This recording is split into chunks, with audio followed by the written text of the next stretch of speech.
poco más actual. En el mundo hay dos clases de pecadores, los que cumplen con este libro y los que no lo cumplen. ¿En qué grupo estás? Dejamos la pregunta en el aire para el final. La colgamos en la nube y al final, antes de los bautismos, quisiera ver en qué grupo estamos. Pero Pablo escribe en un contexto a una iglesia que él junto con Bernabé había fundado en el primer viaje misionero. En Hechos capítulo 13 y 14 podemos ver cómo él recorrió muchas zonas de Galacia. Y es ahí donde ahora, desde su iglesia local en Antioquía, le escribe a estos cristianos gentiles que de alguna u otra manera estaban siendo impulsados a tomar la ley como medio para justificarse. Él en el capítulo 1, versículo 6, escribe, dice: estoy asombrado, qué rápido se han apartado del verdadero evangelio, con qué rapidez han sido engañados y están volviendo ahora a las obras de la ley. Y comienza a escribir toda una sección donde en los primeros capítulos 1 y 2, Pablo presenta cuál es el verdadero evangelio. Él dice: el evangelio que yo les prediqué no fue un evangelio enseñado por ningún hombre, no me lo enseñó nadie, sino que fue por revelación directa del Señor. Ustedes conocen el contexto, como Pablo fue llevado al tercer cielo, ahí recibe el evangelio y posteriormente comienza esos 4 viajes que nosotros vemos en el libro de los Hechos, predicando a tiempo y fuera de tiempo. Sin embargo, ahora en el capítulo 3 y 4, Pablo quiere presentar una defensa de ese evangelio, y en esta mini sección que nosotros acabamos de leer, del capítulo 3, del versículo 10 en adelante, una vez que menciona algunos personajes destacables del Antiguo Testamento, como Abraham, Pablo quiere que la iglesia tenga claro, o pueda verlo con más claridad, si es posible, que la sangre de Cristo nos redime de toda maldición, de todo vicio, de toda adicción, de cualquier atadura, que la sangre de Cristo nos guarda del propio diablo y aún nos hace libre de la ira de Dios. Por eso en esta mañana yo no sé si la sangre de Cristo es suficiente para tu vida. Como te decía recién, Cristo es el gran protagonista de toda la Escritura. Es por la sangre de Cristo que nosotros encontramos esa plenitud. Sin embargo, tristemente los Gálatas estaban tomando ahora la ley como medio para justificarse, y Pablo lo llama eso en el capítulo 1, otro evangelio. Y yo quiero preguntarte una vez más, si la sangre de Cristo es suficiente, o necesitamos continuamente recurrir a otro tipo de evangelios para poder vivir esa plenitud que la Biblia nos habla. Evangelios de la autoliberación, evangelio de autoayuda, evangelio posmodernista, evangelio de la prosperidad. Hay toda una serie de evangelios que vienen a mejorar lo que Cristo hizo hace 2000 años. Y Pablo está sorprendido cómo ellos en tan poco tiempo ya han retrocedido. Están volviendo a algo que Cristo en la cruz, al decir consumado es, lo había zanjado y lo había dejado por completo. Por eso lo que yo quiero presentarte en esta mañana son 2 prerrogativas de Dios que sobresalen a la luz de este texto que acabamos de leer. Es imposible no verlos. 2 prerrogativas que nos deja Dios para finalmente en un tercer punto poder situarnos en una de esas 2 y poder salir esta mañana de este lugar disfrutando de esa plenitud, sin temor, sin condenación, sin ningún tipo de atadura, maldición, sino que la sangre de Cristo también es suficiente, no solamente para perdonar nuestros pecados, como ya se habló en Calvario, no solamente para darnos esa nueva naturaleza y comenzar esa obra que seguirá perfeccionando hasta el día de Jesucristo, sino que la sangre de Cristo también es suficiente para que nosotros podamos vivir sin temor. Por eso la primera prerrogativa que yo quiero dejarte hoy: Dios tiene todo el derecho, Dios tiene toda la facultad de maldecir al hombre por el simple hecho de ser pecador y no estar capacitado para permanecer en sus mandamientos. En el versículo 10 podemos ver: porque todos los que dependen de las obras de la ley están bajo maldición. Pues escrito está: maldito todo aquel que no permaneciere en todas las cosas escritas del libro de la ley para hacerlas. Dios tiene toda la facultad, Dios tiene todo el derecho y la capacidad de maldecir al ser humano por el simple hecho de no permanecer en la ley. Primera prerrogativa que quiero dejarte. Y quiero aclarar, yo sé que esto hace 50 años atrás no hubiera sido falta aclarar, que Pablo no está hablando aquí de lo que muchos han tomado hoy como las maldiciones ancestrales. ¿Cuántos han escuchado hablar alguna vez de eso? A los años 80, 70 salió toda una camada de escritores supuestamente cristianos que comenzaron a escribir una literatura donde parece ser que la sangre de Cristo no era suficiente para darnos esa nueva naturaleza, para darnos ese perdón, para cancelar toda maldición que había sobre nuestra vida. Y ellos trabajaban con la palabra iniquidad. De hecho, sigue muy vigente a día de hoy. Y quiero primero, antes de entrar en el punto de qué maldición está hablando Pablo, dejar claro que no está hablando de este tipo de maldición. Este grupo de escritores trabajaba con la palabra iniquidad y decían que la iniquidad de tus antepasados, la iniquidad de tu bisabuelo, tu abuelo, tu papá, es lo que transfería espiritualmente una atadura que te tiene hoy esclavo a un pecado. Por eso lo que plantean estos libros son testimonios de experiencias personales con muy poca Biblia, en las cuales parece ser que a ciertas personas que pasaron por una especie de terapia religiosa, este tipo de maldiciones lo que hacía era atarte a algo que seguramente tu bisabuelo, tu abuelo, tu papá había hecho. Entonces, si yo tengo problemas hoy con mis deudas, seguramente el problema está en que mi abuelo, que era carpintero, hacía malos negocios. Y yo tengo que descubrir primero quién era mi abuelo, en segundo lugar cuál es el negocio malo que mi abuelo hacía, y recién ahí estaba yo capacitado para terminar con todo tipo de desorden económico en mi vida. Mi apellido es Abraham, pero mi apellido original no es Abraham. Si a mí me hubieran llevado a ese tipo de terapias, tendría que haber ido hasta mi bisabuelo. Mi bisabuelo era turco. De ahí esta cara que tantos problemas me da en las estaciones de trenes y autobuses a las tantas de la noche cuando viajo. Si yo tuviera que averiguar lo que mi bisabuelo hizo, turco, que se llamaba Ali Mohamed Habsan, emigró a Argentina, no sé en qué año, y cuando llegó a Argentina le dijeron, no, acá Hassan no existe, usted es Abraham. Y le cambiaron el apellido.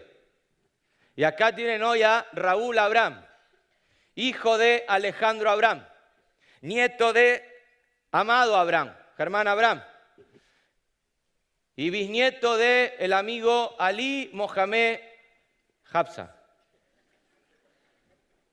Es absurdo. O sea, anoche yo me llevé un disgusto grande y ni se me ocurrió pensar en que a mi bisabuelo, tatarabuelo, lo que sea, a ver si mi problema va a estar ahí. Porque aún entre cristianos uno habla de esto y te dicen, no, lee bien el libro, ellos te lo ilustran con un árbol. Y dicen que la raíz es la iniquidad, el tronco y las ramas es la maldición y el fruto de ese árbol es el pecado. Y yo hablo con cristianos que supuestamente han nacido de nuevo y me dicen, no, tenés que hacer esto porque funciona. Y le digo, pero no es que cuando uno viene a Cristo conoceréis la verdad y la verdad os hará verdaderamente libre. Y ellos te dicen, sí, pero Dios santifica tu espíritu, pero no tu alma. Y yo le digo, sepárame eso. ¿Cómo puedo separar el alma del espíritu? Yo sé que son dos cosas diferentes. Pero separar el alma del espíritu es como separar una intención de un pensamiento. Es imposible. En la Biblia aparecen como sinónimos múltiples. A veces aparece alma, a veces espíritu. Jesús en la cruz dice, en tus manos entrego mi espíritu. Pero versículos más atrás, Él dice que Él vino a poner su vida, ahí la palabra es alma, por sus ovejas. Es decir, es absurdo. Y yo entiendo que hay una renovación de nuestra mente, como bien hablaba Marcos el otro día, en la cual nosotros entramos en un proceso que vamos cambiando nuestra forma de pensar y vamos cambiando nuestra forma de vivir. Pero cuando nosotros pasamos por la cruz del Calvario, hay algo que Pablo quiere dejar claro. Mira, has sido redimido de todo tipo de maldición. Y cuando pecamos, lo que tenemos que hacer es levantar nuestra mano y no caer en el error que cayó Adán, reconocer que pecamos porque todavía nuestro viejo hombre está bien presente, está bien vivo, y si hay algo con lo que yo estoy luchando hoy, tengo que tener la certeza de que la sangre de Cristo me ha capacitado para cumplir con eso y que no hay tentación que vendrá a mi vida que yo no pueda soportar. Pero no, hay que pasar por esa terapia y uno tiene que primero confesar el pecado del bisabuelo. En segundo lugar, renunciar en alta voz a ese pecado. En tercer lugar, en el nombre de Jesús, romper con ese pecado para luego ser autoliberado y que cristianos maduros ahora comiencen a ministrar tu vida para que puedas ser libre de ese pecado. Pero luego hay que ir a otro encuentro y otro más. Es como que Dios te va liberando en cuotas. Y uno dice, ¿en qué parte de la Biblia me perdí? Yo no veo ni a Jesús, ni a los discípulos, ni a nadie de los primeros siglos de la iglesia primitiva entrando en este tipo de terapia. Uno dice, pero ¿cuál es la base bíblica que ellos usan? Claro, ellos van a Éxodo capítulo 20, que seguramente es un versículo muy conocido para todos, los 10 mandamientos. El segundo mandamiento dice lo siguiente, que Dios visita. Es Dios el que visita, es Dios el que castiga. No es el diablo el que castiga, es Dios el que castiga la maldad de los padres sobre los hijos hasta la tercera y cuarta generación de los que me aborrecen. De los 10 mandamientos, en el único mandamiento que viene esa consecuencia nefasta en la que Dios aborrece hasta la tercera y cuarta generación es solamente en la idolatría. Porque de los 10 pecados la idolatría era el único que se transmitía de generación en generación, no por algo espiritual, sino por la práctica. Así como no existen las maldiciones ancestrales, tampoco existen las bendiciones ancestrales. Tanto la maldición como la bendición es espiritual. Por eso luego Moisés escribe en el siguiente mandamiento, y los que me aman bendeciré las próximas 1000 generaciones. Eso es personal. Por eso en la Biblia uno encuentra padres buenos, muy buenos, que tuvieron hijos malos. Y puede encontrar padres malos, como Saúl, y Jonatán no anduvo en ninguna de esas terapias. Simplemente era algo que se transmitía al punto que llegó a ser un refrán en Israel. Cuando Ezequiel capítulo 18 presenta que los padres comieron uvas agrias y por eso los dientes de los hijos tienen la dentera. En otras palabras, la culpa es de Hassan. Hassan comió uvas agrias. Y claro, yo tengo que ahora entrar en un tipo de historias. Y lo peor de todo es que inconscientemente este tipo de personas lo que están haciendo es reducir el sacrificio, la sangre perfecta de Cristo en Getsemaní, en el pretorio, en Calvario.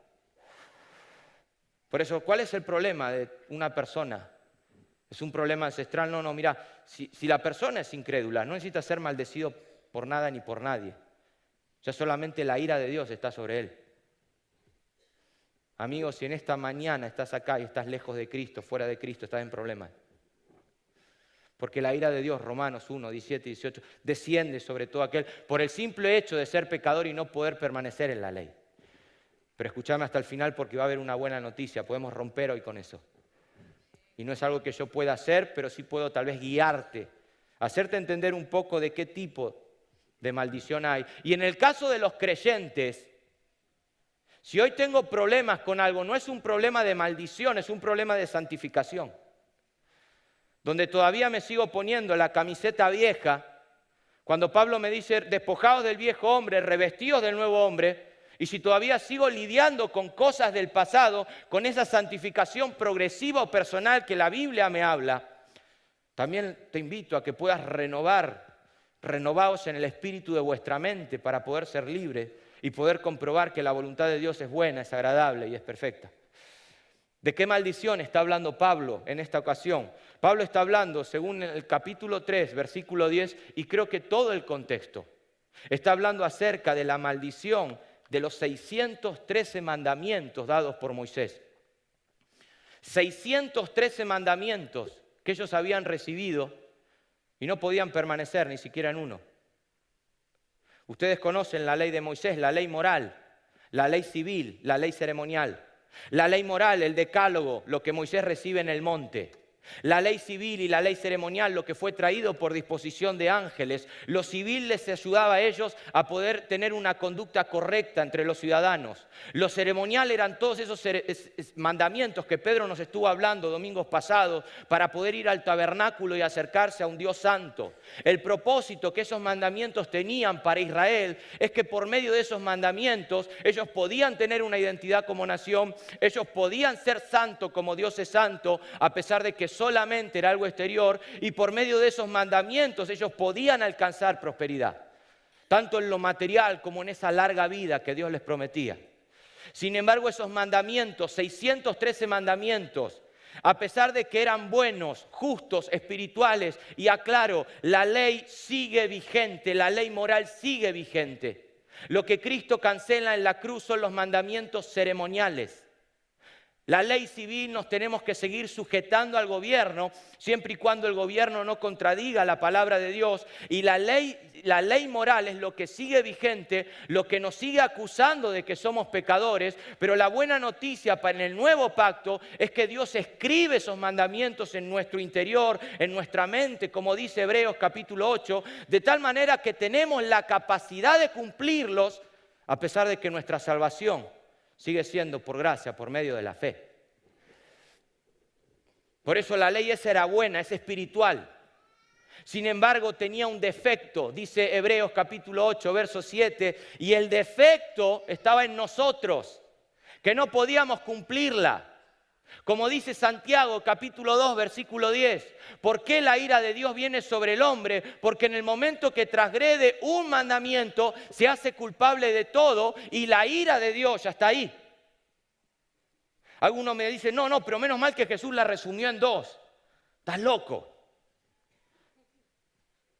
Sí, son 613, pero Jesús lo resumió, amar a Dios con toda tu mente, con todo tu corazón, con toda tu fuerza, y al prójimo como a ti mismo. Pregunta, ¿cuántas veces al día incumplís ese mandamiento? Desde que te levantaste hoy, ¿cuántas veces ya incumpliste el primer mandamiento? ¿O hay alguien acá que me puede decir que ama a Dios en esa magnitud? ¿O hay alguien acá que pueda levantar la mano y decir, yo soy aquel que ama al prójimo como me amo a mí mismo? Por supuesto que es un mandamiento que en ocasiones hemos estado capacitados para cumplir, pero yo no sé cuántas veces al día transgredimos cada uno de esos mandamientos. Entonces uno dice, bueno, si no podemos cumplir con eso, ¿para qué fue dada la ley? Justamente Pablo habla todo el libro de Romanos acerca de eso. La ley trae conocimiento del pecado que hay en cada uno de nosotros. Yo cada vez que leo el primer y segundo mandamiento que Jesús resume, Deuteronomio 6:5, Levítico 19:18, amar a Dios y amar al prójimo, yo cada vez que voy a la Biblia y leo esos mandamientos, me doy cuenta lo lejos que estoy de Dios, pero al mismo tiempo lo cerca que estoy por la persona que vino a cumplir lo que es Jesucristo. Cómo Jesucristo me abre el camino, me da acceso a Dios confiadamente al trono de la gracia. Por eso Pablo dice, esa ley era buena, espiritual, traía conocimiento de pecado, pero no te capacitaba para poder cumplirla. La ley es como ese termómetro que te pones debajo del brazo y te dice, mirá, tenés 41 de fiebre. Gracias al termómetro yo puedo saber que estoy mal. Gracias al termómetro yo puedo ver que en mi organismo hay algo que no funciona bien, pero el termómetro no tiene la capacidad de poder solucionar tu problema. Por eso Pablo está hablando, mirá, el simple hecho de no poder permanecer ahí ya hace que la ira de Dios tiene toda la prerrogativa, la facultad, el derecho soberano de poder tratarnos como a un pecador. En la ley. Por eso un Pablo dice que vino a ser nuestro ayo, Gálatas 3:24. La ley señala el pecado que hay en mí, me dice lo miserable que soy, pero al mismo tiempo me toma de la mano y me lleva a Calvario. Eso es la ley. Y Pablo lo entendió en Romanos 7, cuando el versículo 24 dice, miserables de mí. Él viene hablando de que él se deleita en la ley de Dios, de que él hay algo que quiere hacer pero no puede y lo que no quiere hacer lo termina haciendo. Él se deleita en la ley de Dios, él está admirado, él ama la ley de Dios. Pero miserable de mí, ¿quién me quita el muerto de encima?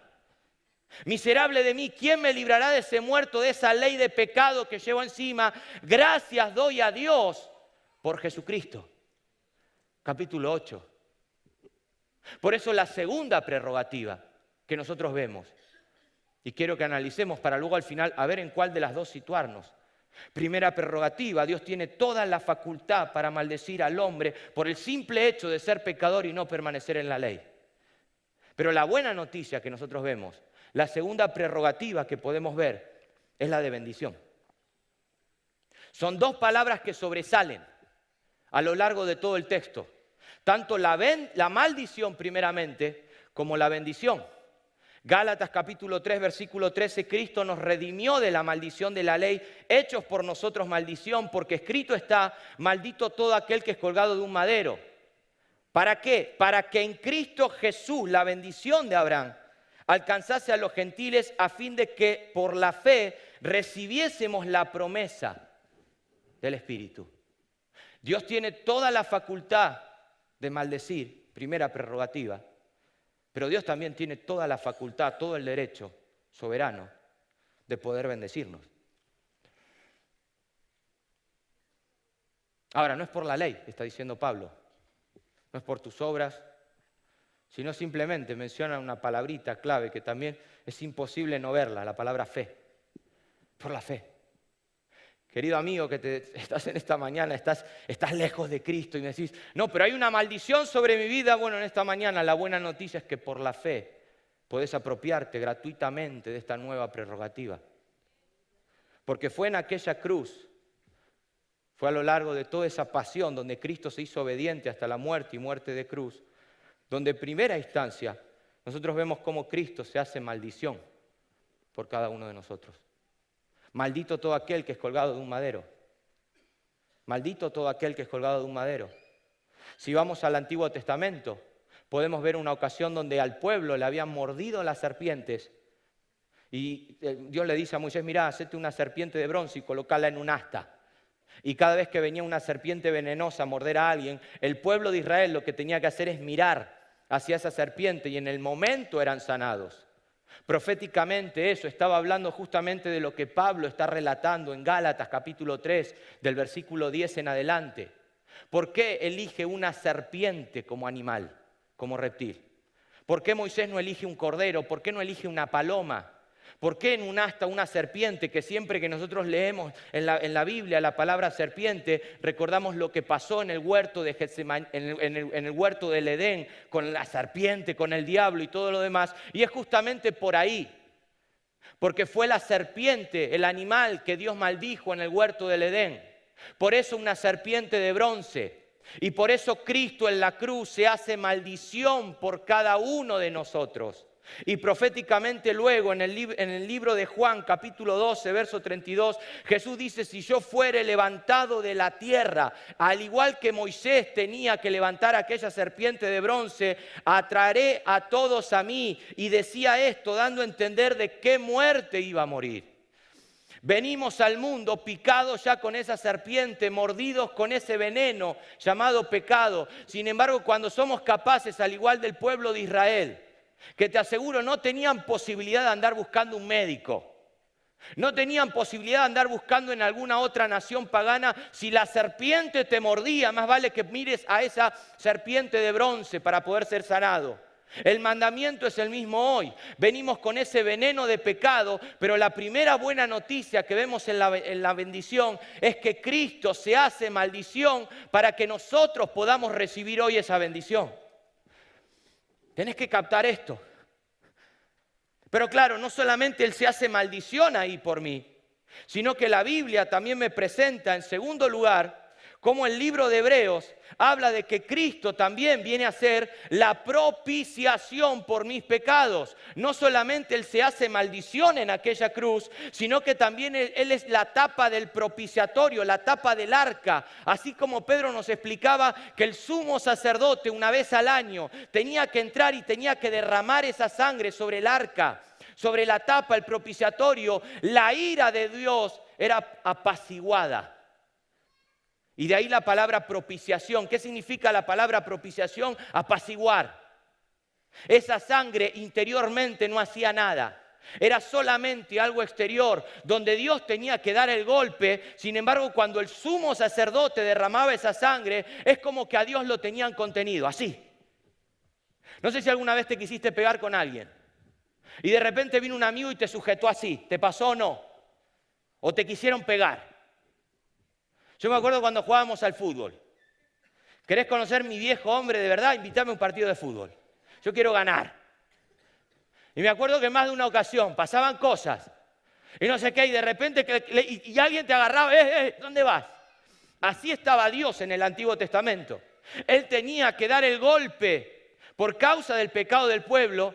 Sin embargo, en el tabernáculo, tanto el altar de bronce como el arca, la tapa del arca, el propiciatorio, lo que hacía es que en el momento que Dios tenía que dar el golpe, había algo que lo sujetaba y era esa sangre. Hasta que finalmente pasan los años y llega a Getsemaní. Y está Jesús ahí en Getsemaní diciendo: Padre, si es posible, pasa de mí esta copa. Aclaro, Jesús no es que no quería pasar de esa copa. Él sabía que era el único camino. Él sabía que no había otro medio. Pero Él quiere dejar claro para que nosotros sepamos que no había otra forma. Él no quiere llevar la ira de Dios para que nosotros podamos saberlo. Y dice: Padre, si es posible, pasa de mí esta ira. El Padre está sujetado a horas de dar el golpe. Pasa de mí esa copa, esa ira. Y en la cruz, después de esas 3 horas, es cuando ahora el Padre es soltado. Ya no hay nadie que lo pueda sujetar. Y el Padre desata toda la ira sobre el Hijo, tratándolo como a cualquier pecador.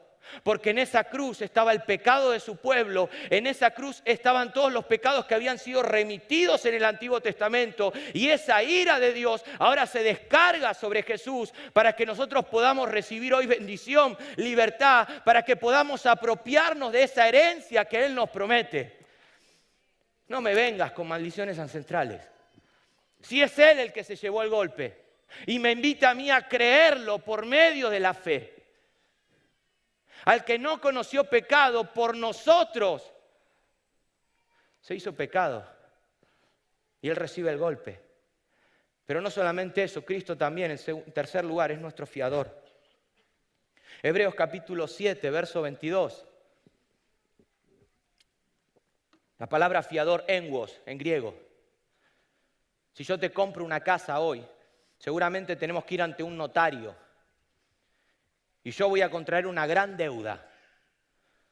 Y el notario lo único que va a hacer es de intermediario, de mediador.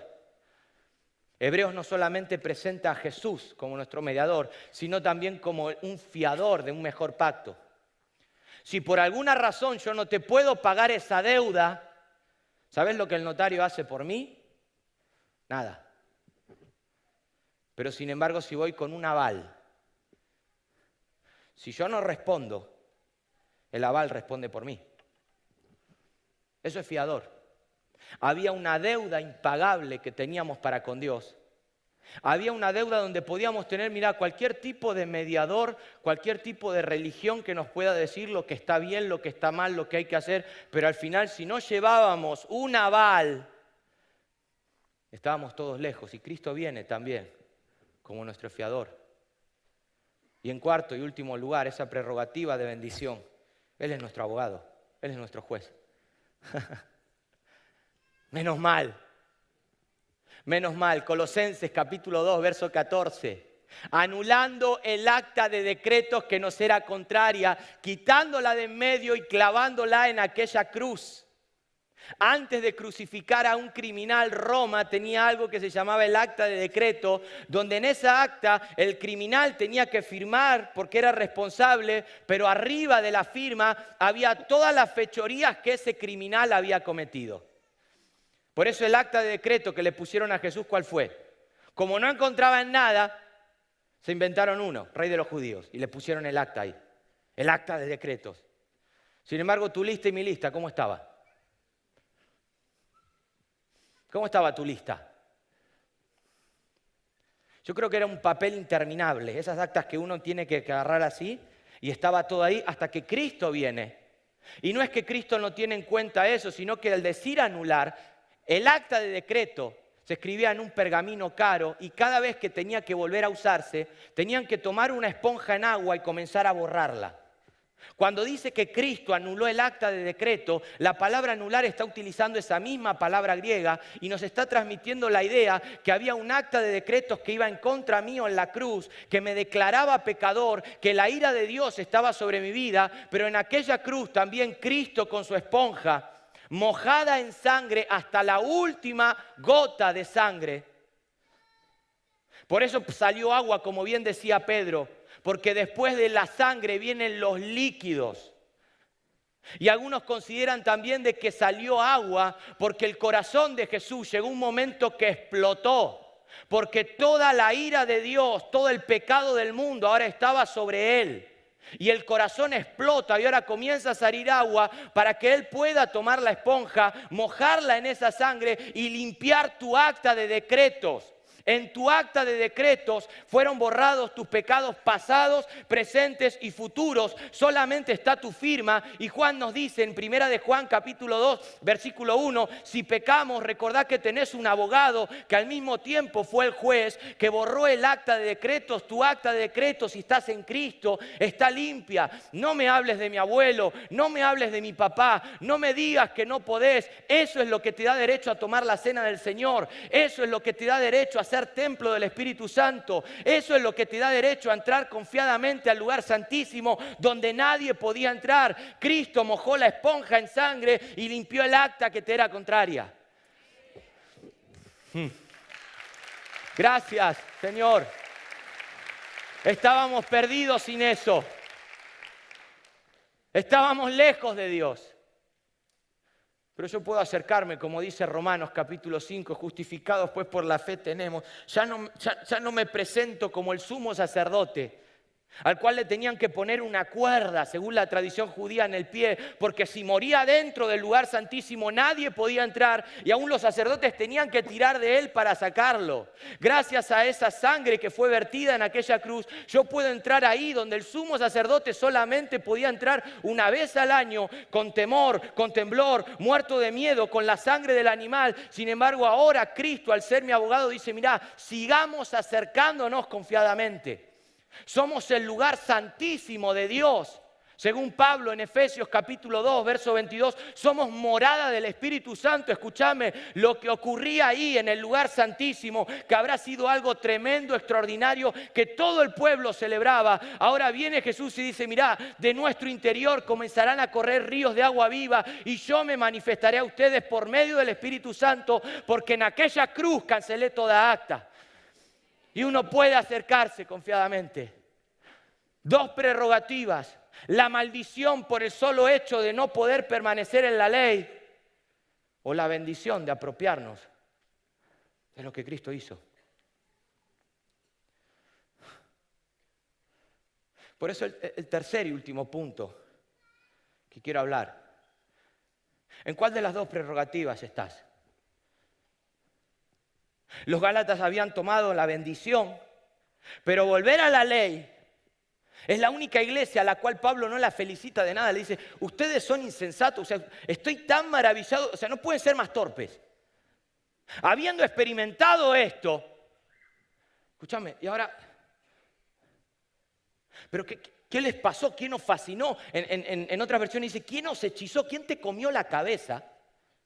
Para que habiendo experimentado eso, aquel que suministra al Espíritu Santo por la fe, ahora puedas volver a esto. Y usted me dice, no, pero yo nunca, las obras de la ley, no, pero a lo mejor cualquier otro evangelio. Que uno dice, resulta que en Cristo estamos completos, plenos, pero ahora me está diciendo que necesito de aquel otro evangelio para poder vivir la vida cristiana tal y como Dios quiere. ¿Quién te fascinó? Y Pablo termina hablando. Nos posicionamos en la maldición, nos posicionamos en la bendición. Y dentro de esa bendición, algo tremendo, capítulo 3, verso 29, para cerrar con este tercer punto, Pablo nos dice lo siguiente: posicionate en la bendición. Pero él nos dice, capítulo 3, verso 29, dice, si vosotros sois de Cristo. O sea, si estás posicionado ahí, si estás posicionado acá, ciertamente linaje de Abraham sois y herederos según la promesa. Es decir, si yo hoy estoy en Cristo, yo estaba en los lomos de Abraham cuando Dios le dio la promesa de Génesis capítulo 12, verso 3, donde le dice, te bendeciré, serás bendición, y en tu simiente, en tu descendencia serán benditas todas las naciones de la tierra. Yo soy bendito por el simple hecho de estar en Cristo, porque estaba en los lomos de Abraham hace mucho tiempo atrás cuando Dios le dio esa promesa. Solamente el hecho de estar en Cristo ya te declara con esa prerrogativa de bendición. Como dice Efesios capítulo 1, verso 3, escúchame, ha sido bendecido con toda bendición espiritual en los lugares celestes. Y me gusta esa expresión de los lugares celestes porque mucha gente lee el libro de Efesios y se va al final. Se va al capítulo 6, donde lee principados, potestades, huestes de maldad en los lugares celestes, y Pablo te está diciendo, pero lee el capítulo 1, donde están todos esos principados, esas potestades, esas huestes de maldad. Recordá que Cristo te sentó a la diestra de Dios como coheredero con Cristo, para que no solamente puedas recibir esa bendición, sino para que puedas tener claro que no hay maldición, que no hay ataque del enemigo, que no hay nada que pueda tocarte si estás en Cristo Jesús. Gálatas capítulo 3, verso 29, recordá eso. Ahora, el punto es el siguiente. Romanos 8:1. Ninguna. ¿Y sabés cuál es la palabra ninguna en griego? Ninguna condenación hay para los que están en Cristo Jesús. Y en griego la palabra ninguna es ninguna. Créeme. Créeme que ninguna. En Cristo Jesús, ninguna. Fuera de Cristo podés esperar todo, estás en problemas. En Cristo, ninguna. Pero ahora dice, pero. En la Biblia muchas veces aparecen los peros. Pero. También digo, entre tanto que el heredero es niño, en nada difiere del esclavo, aunque es señor de todo. Pero, está bien, estoy posicionado en una bendición en Cristo, bendecido con toda bendición espiritual, no hay ninguna condenación, pero, dice Pablo.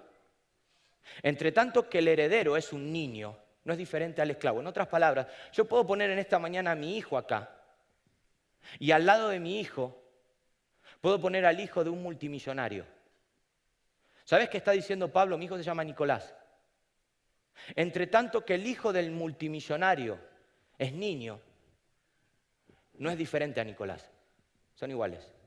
A pesar de que a no ser que Hapsan tenga pozos petrolíferos por ahí en Arabia Saudí y esas cosas, la herencia que yo le voy a dejar a mi hijo, la herencia material, no es la misma herencia que le va a dejar el hijo. Pablo está diciendo, mirá, entre tanto que el hijo del multimillonario, es un niño, no es diferente a No es diferente. Por eso se cuenta una vez que hubo un hombre que se subió a un barco a una mejor vida. Y saben que antiguamente en barco se viajaba hasta 2 meses, podías estar arriba de un barco. Y dice que este hombre agarró unas bolsas y puso mucho pan, porque tenía que estar 2 meses en el barco, y muchas manzanas. Se subió con las 2 bolsas, 2 meses arriba del barco, pan y manzana. La primera semana se le puso duro el pan. La segunda semana se le pudrieron las manzanas. Le quedaba 1 mes y 2 semanas arriba del barco. Primera semana más, ayuno forzado. 4ª semana del mes, no podía más. Y encima dice que se acercaba a la cocina y veía cómo los camareros tiraban la comida que sobraba a los peces. Viajaba de Buenos Aires a Roma, era argentino, el orgullo le podía. No voy a pedir, hasta que ya no aguantó más y se acercó. Y le dijo al camarero, escúchame, en lugar de tirar toda la comida, mirá, yo tengo un problema. Le contó toda la historia. La primera semana se me endureció el pan, la segunda semana se me pudrieron las manzanas, dame un poco de comida. Y el camarero lo mira sorprendido y le dice, pero ¿usted cómo subió al barco? Y dice, yo subí como todo el mundo, embarcó de Buenos Aires la semana pasada, y, enséñeme su ticket, y fue a la habitación y trajo el ticket. Y le dijo, lea el ticket. Lea el ticket. Sí, que está el precio, que me costó caro. Lea el ticket. Incluido. Lea el ticket. Pablo está diciendo, lee el ticket. Incluido desayuno, comida, merienda, cena y el chupito que te dan después de la cena. Moraleja. Moraleja. No vivas mendigando. Cuando tenés acceso. Y yo llego a un punto que ya en la vida cristiana, yo quiero estar con el Señor y yo siempre me apasiona la escatología y mi cuerpo glorificado. Pero yo entiendo que la vida empieza acá en la tierra. Que no tengo que esperar de estar con ese cuerpo glorificado para poder experimentar todas las cosas que hablamos hoy.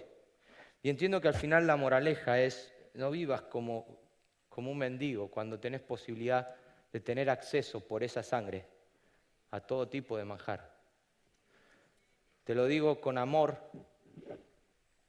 menos novela literaria, menos autoayuda y más teología sistemática.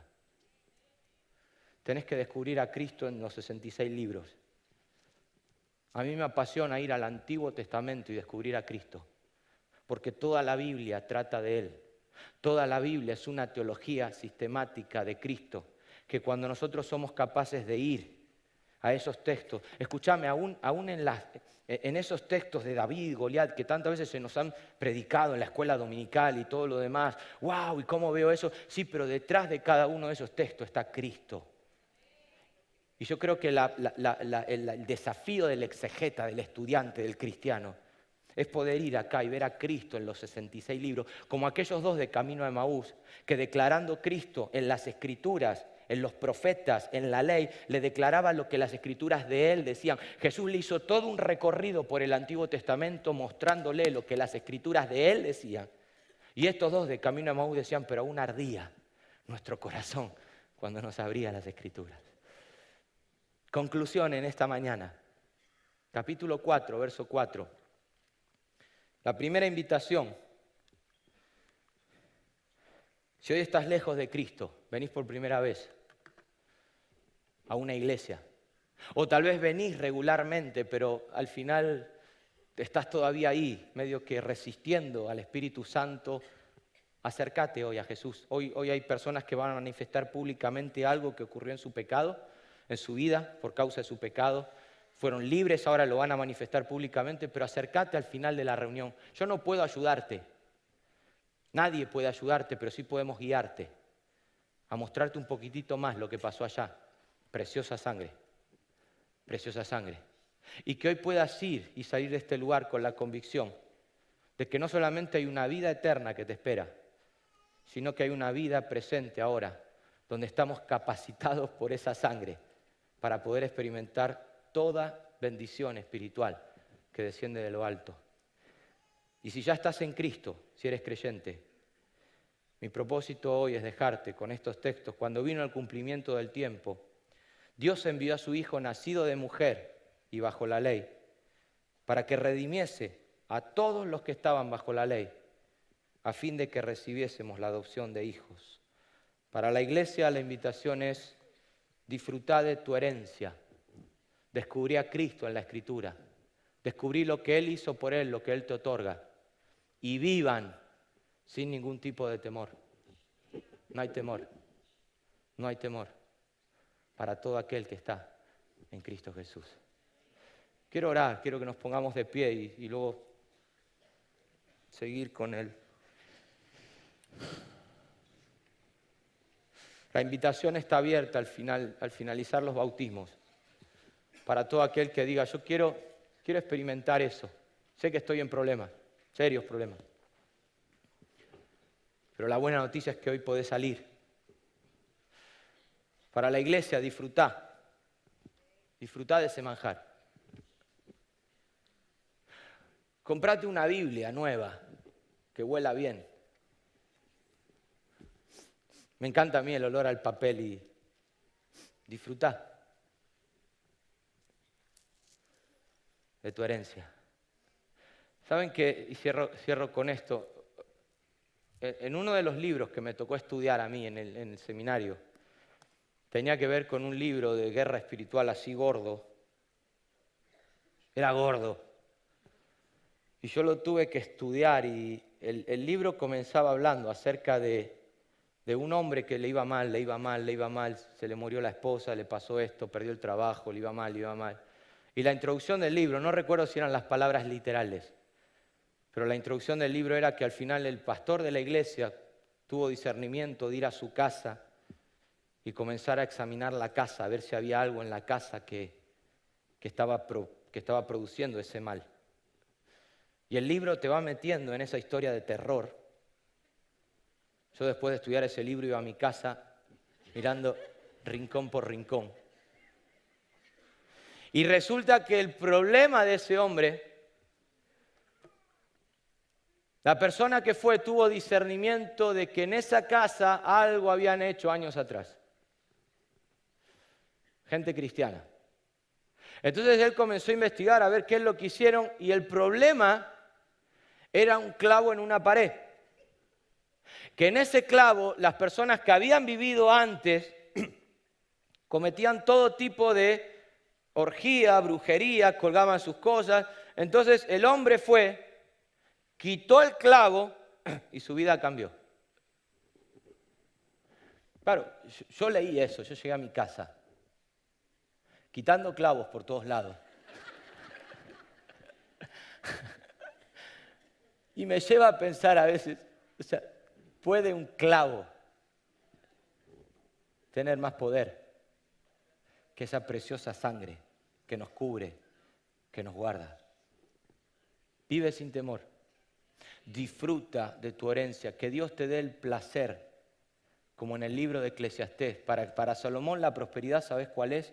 Que Dios te dé los bienes, pero que al mismo tiempo te dé la capacidad de disfrutar de los bienes que tenés. Si Dios no te da la capacidad de disfrutar de esos bienes por temor, todo es vanidad. Pero cuando Dios te da la capacidad de disfrutar de tu herencia, de que en el ticket está todo incluido, bendita herencia. Gracias, Padre, en esta mañana, porque podemos acercarnos una vez más a la cruz, podemos acercarnos al pretorio, hacer un recorrido por Getsemaní y ver esa sangre, Señor, cómo nos ha hecho herederos de una herencia, nos ha posicionado en una prerrogativa donde la bendición es la característica. Y queremos aprender a disfrutar de esa herencia, queremos seguir disfrutando. Señor, y aún por personas que vienen por primera vez, que tu Espíritu Santo pueda ahora, en estos minutos finales, aún viendo el testimonio de los bautismos, poder traer esa convicción de que necesitan un Salvador, de que necesitan poner su mirada en la serpiente de bronce, en Jesús, para poder ser libres de toda maldición y poder optar, Señor, a una herencia maravillosa. Que podamos volver a casa con la paz y la seguridad de que estamos en Cristo, de que somos guardados, de que sobre nuestra vida mora ahora la bendición de Dios que enriquece y no añade tristeza. Y que aún, Señor, todo el camino que nos queda por delante, nuestra vida afortunada nos va a permitir conocerte más, poder disfrutarte más, hasta que lleguemos a tu presencia. Gracias, Señor, en esta mañana por todo, en el nombre de Jesús. Cristo, te ensalzamos como Dios y Señor. Nuestra voz te proclama Rey. Nuestra alabanza es para ti.